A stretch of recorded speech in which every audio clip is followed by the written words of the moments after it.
Rentachintala MCPI you Gurujala division కార్యదర్శి ఎం నాగేశ్వరరావు తన కార్యాలయం నందు ప్రెస్ మీట్ నిర్వహించారు.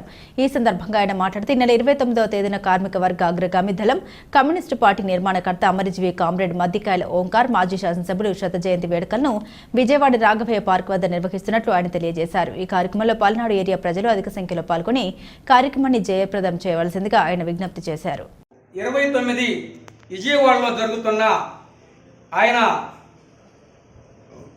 100 సంవత్సరాల జత జయంతి వేడుకలు కార్యక్రమాన్ని తీసుకోవడం జరిగింది. ఈ యొక్క విజయవాడ కార్యక్రమం ఈ యొక్క శిబిరానికి అఖిలపక్ష పార్టీ నాయకత్వం అందరూ కూడా వచ్చి ఆయన చేసిన పనులను, అదేవిధంగా ప్రజల సమస్యల మీద ప్రజా ఉద్యమాలను, అదేవిధంగా కమ్యూనిస్టు ఐక్యతను మొత్తాన్ని కూడా చర్చించుకునే విధంగా అన్ని పార్టీల నాయకత్వం వస్తుంది.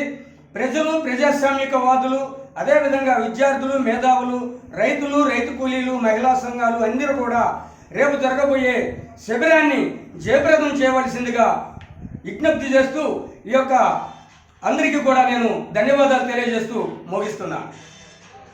పనిచేస్తున్నాను.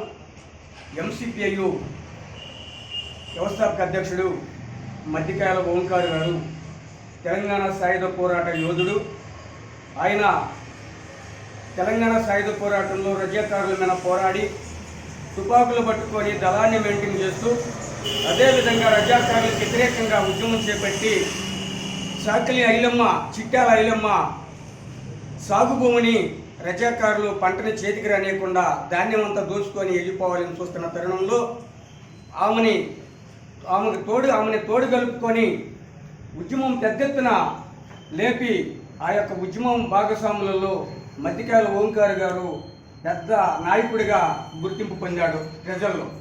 అదేవిధంగా కొద్ది కాలానికి నల్లగొండ జిల్లా నుండి వరంగల్ ఏరియాకి పార్టీ బాధ్యుడిగా అధిష్టానం పంపించినప్పుడు ఆ యొక్క వరంగల్ ఏరియాలో పేద ప్రజలను కూడగట్టి భూమి భుక్తి విముక్తి కోసం ప్రజలంతా ఒకటిగా నడవాలని చెప్పేసి పేద ప్రజల్ని ఐక్యం చేసి వాళ్ళ వైపున భూ పోరాటాలు చేస్తున్న తరుణంలో ఇదే విధంగా ఇబ్బందులు పెడుతున్నది ప్రభుత్వం, రజాకారులు. అలా కాకుండా మనం కూడా పార్లమెంటు పందాలో ఉంటే బాగుంటుందని ఒక ఆలోచన చేసి మద్దికాయల ఓంకార్ గారు వరంగల్ నుండి పరకాల నియోజకవర్గం నుండి ఎమ్మెల్యేగా పోటీ చేయడం జరిగింది. వరుస వారీగా 5 సార్లు ఎమ్మెల్యేగా గెలిపించుకున్నారు ఆ యొక్క ప్రజలు, పరకాల నియోజకవర్గ ప్రజలు. అప్పటి నుండి ఇప్పుడు వరకు కూడా ప్రజల వైపు నుంచి ప్రాముఖ్యత ఇస్తూ ప్రజా ఉద్యమాలలోనే ప్రజల వైపున ఆయన వాయిస్ని అసెంబ్లీలో కూడా ప్రజా సమస్యల మీదనే ఆయన మాట్లాడటం జరుగుతుంది. ఆ యొక్క మద్దికాయల ఓంకార్ గారు అసెంబ్లీలో అడుగు పెడితే అసెంబ్లీ టైగర్ అనేవాళ్ళు.